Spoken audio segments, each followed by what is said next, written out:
Morning.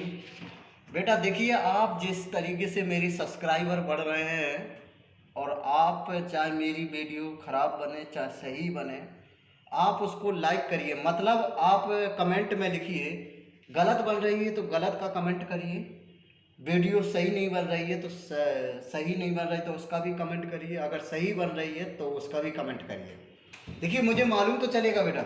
यहाँ पर देखिए, इसके बाद जो मैं मेंसुरेशन के फॉर्मूलों के बारे में पढ़ा रहा हूँ, क्षेत्रमिति यानी कि जो CHSL और MTS के पेपर चल रहे हैं, इन्हीं के माध्यम से।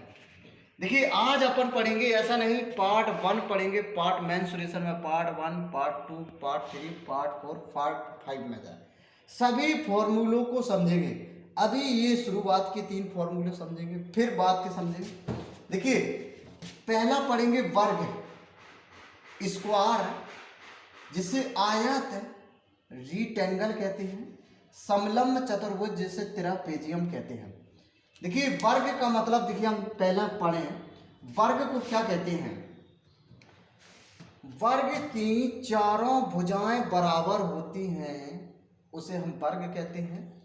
आयत क्या कहते हैं, आयत की आमने सामने की भुजा बराबर होती है, आयत कहते हैं। समलंब किसे कहते हैं, जो दो भुजाएं समांतर और दो भुजाएं असमांतर होती हैं, समलंब चतुर्भुज कहते हैं। देखिए पहला चलते हैं वर्ग। वर्ग स्क्वायर। देखिए वर्ग की, मैंने कहा ये वर्ग बनाया, वर्ग की चारों भुजाएं क्या होती हैं, बराबर। ये है तो ये भी ये है, ये भी ये है, ये भी ये है। वर्ग की कुल मिला के ये भुजा जितनी है तो ये भी भुजा उतनी ही, ये भी भुजा उतनी, वर्ग की ये भी भुजा क्या होगी, उतनी। अब देखिए हमें निकालना है वर्ग का क्षेत्रफल। वर्ग का क्षेत्रफल, एरिया ए यानी कि भुजा स्क्वायर।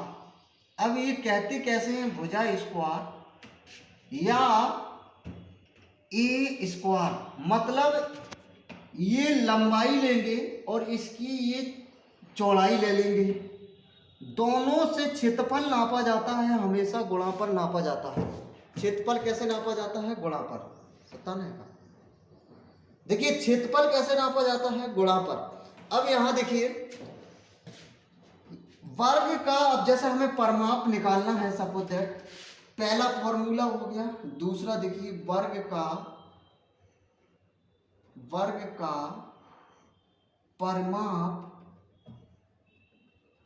परिमाप बोले तो 4 इंटू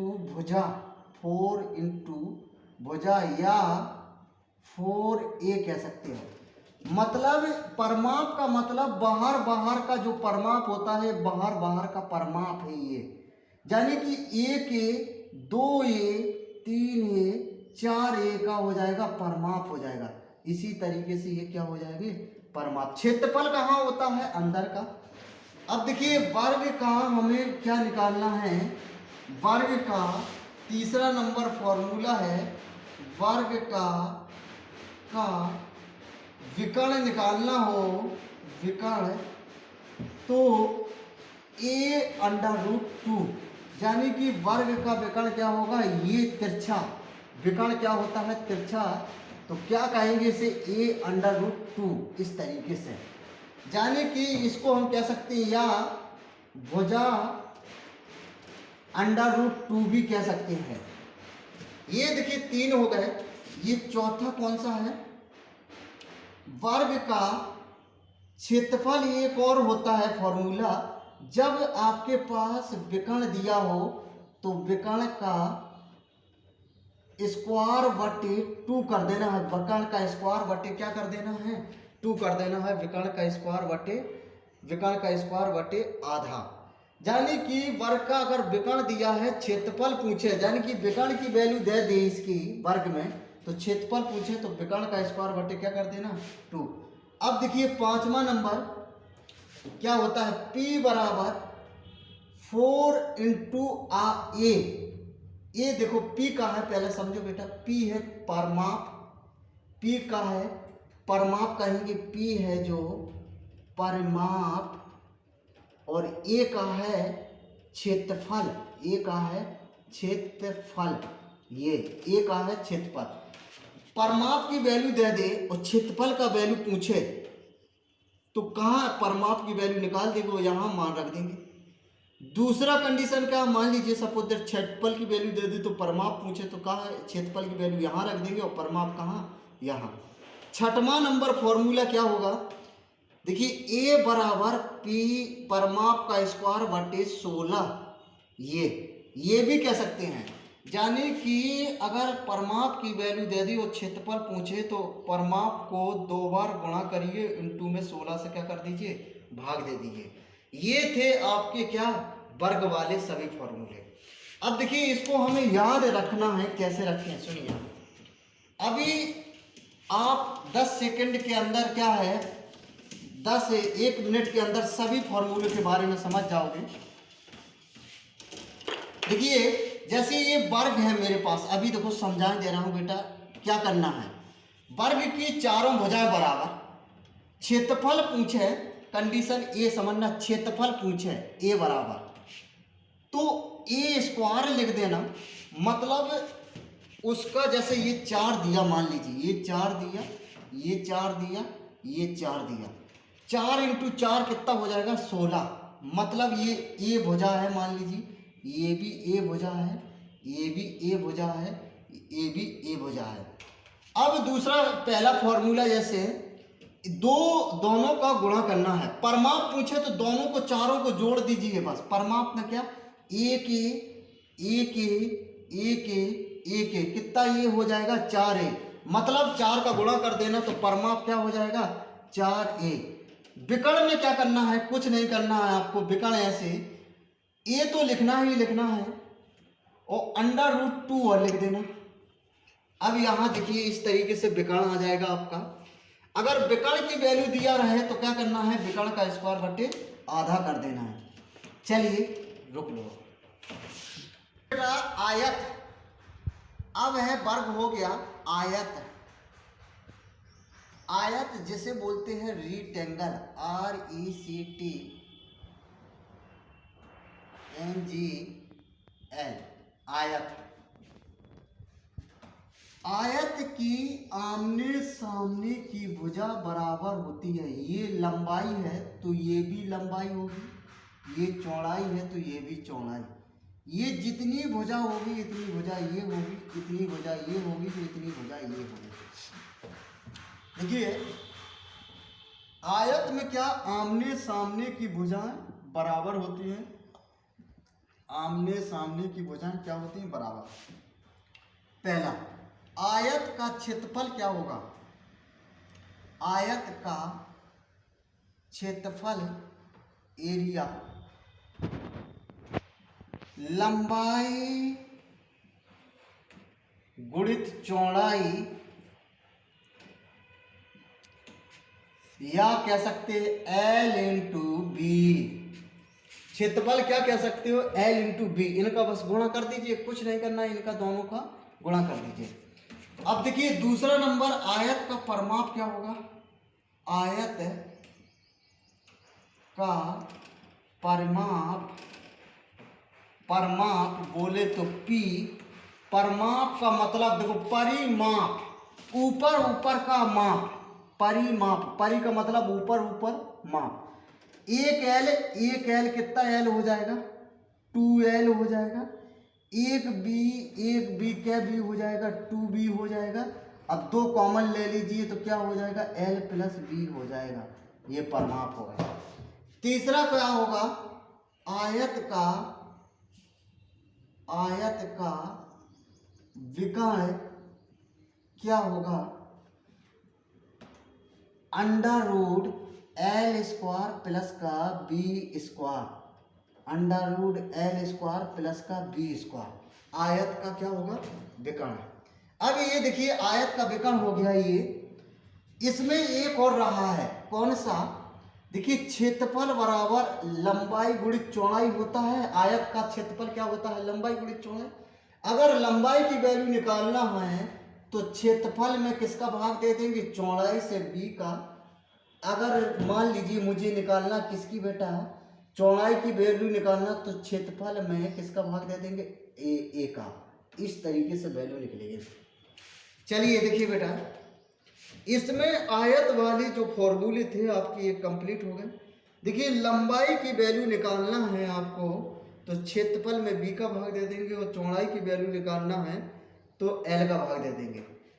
ठीक, आपको कुछ नहीं करना है, एल इंटू बी, और क्या होगा, दोनों का परमाप 2l प्लस बी, विकर्ण का स्क्वायर एल स्क्वायर प्लस का बी स्क्वायर। इस तरीके से रोक लो, रोक दे। देखिए अब तीसरा नंबर कौन सा आता है, समलंब। समलंब, देखिए शुरू से लेकर अंत तक देखें समलंब। देखिए भगिए ना, अब यहाँ से, अब देखिए यहाँ से सबसे ज़्यादा मोस्ट इम्पोर्टेंट आएगा समलंब, जिसे हम बोलते हैं ट्रापेजियम। ट्रापेजियम।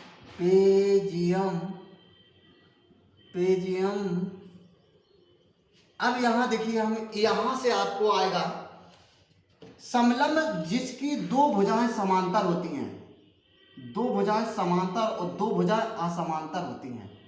देखिए ये है हमारा समलंब। इसे हम भुजा का नाम दे दिए, एक नामकरण दे दिए इसका ए, इसका नाम दे दी बी, और इसका नाम दे दी सी, इसका नाम दे दीजिए सी, इसका नाम दे दीजिए डी। यानी कि ये पूरी भुजा ए नाम दिया, इसको भुजा बी नाम दिया, और ये भुजा हमने सी दिया, ये भुजा क्या दिया, डी। दो भुजाएं समांतर, यानी कि आमने सामने की भुजाएं समांतर और दो भुजाएं असमांतर। और ये हाइट है, क्षेत्रफल नापना है भाई, तो हाइट निकालना पड़ेगा, एच है ये हमारे। ठीक, तो क्षेत्रफल क्या कहेंगे, समलंब चतुर्भुज का क्षेत्रफल, एरिया। सुनिए बेटा, देखिए समांतर भुजाओं का योगफल, यानी कि एक समांतर ये है, एक समांतर ये है, ए कितना हो गया, 1/2 लगाइए पहला बेटा, 1/2 समांतर भुजाओं का योगफल ए प्लस बी, इंटू में हाइट और चाहिए, इंटू में एच का हो जाएगा हाइट। इस तरीके से अब या इसको या कह सकते हो, कैसा कह सकते हो, 1/2 समांतर, हिंदी में क्या लिख सकते हो, समांतर भुजाओं का योगफल, और इंटू में ऊंचाई, क्या कह सकते हो, ऊंचाई। इस तरीके से भी लिखा मिल सकता है। अब देखिए ये एक था, ये दूसरा देखिए, समलंब चतुर्भुज का परमाप क्या होगा, समलंब चतुर्भुज का भुज का परमाप P बराबर A plus B plus C plus D. देखिए चारों भुजाओं का योगफल, ये ए, ये बी और ये सी और ये डी, चारों भुजाओं को जोड़ दीजिए, योगफल हो जाएगा। क्या हो जाएगा, योगफल हो जाएगा। चारों भुजाओं का योगफल क्या है, यानी कि समलंब चतुर्भुज का परमाप कहलाएगा। अब यहाँ देखिए दो हो गए, 1 2, तीसरा देखिए कौन सा आता है समलंब में। तीसरा हम कह सकते हैं, देखिए ये बनाएंगे, इस तरीके से बनाएंगे, इस तरीके से बनाएंगे, इस तरीके से। इसका नामकरण दे दें ए बी सी डी, और ये भुजा मध्य में खींच दे, बिल्कुल मध्य में, ई एफ। सुनिए, इस हम क्या करेंगे, ये भुजा निकालना है, मान लीजिए ई और एफ, ये भुजा को जोड़िए, ए बी जितनी होगी, ए बी जितनी वैल्यू होगी, इसको प्लस का सी डी, और बटे में आधा कर दीजिए, ई एफ की मध्य की वैल्यू निकल के आ जाएगी। क्या निकल के आ जाएगी? मध्य की वैल्यू निकालना हो तो इस भुजा को और इस भुजा को, दोनों भुजाओं को जोड़कर आधा कर दीजिए तो मध्य की वैल्यू निकल के आ जाएगी। अब यहाँ देखिए क्या कर सकते हैं हम इसका, ये तीसरा नंबर है। एक और देखिए यहाँ पर सुनिए, अब जरूरी नहीं अब समझना है, यहाँ ई एफ की वैल्यू दे दे मान लीजिए आपके पास, और ए बी की वैल्यू दे दे और सी डी की वैल्यू पूछ दे, मतलब ये वाली वैल्यू पूछ दे आपसे, तो भी आप निकाल सकते हो। यानी कि 3 व्यक्ति हैं यहाँ, 3 में से 2 व्यक्ति की वैल्यू देगा और 1 व्यक्ति की वैल्यू क्या करेगा? पूछेगा। अब यहाँ देखिए बेटा, चौथा नंबर फॉर्मूला क्या कर सकते हैं, मध्य बिंदु है, देखो ये बीच का मध्य बिंदु है, माध्य का है, ये माध्य का, तो हम इसको और भी कह सकते हैं, जैसे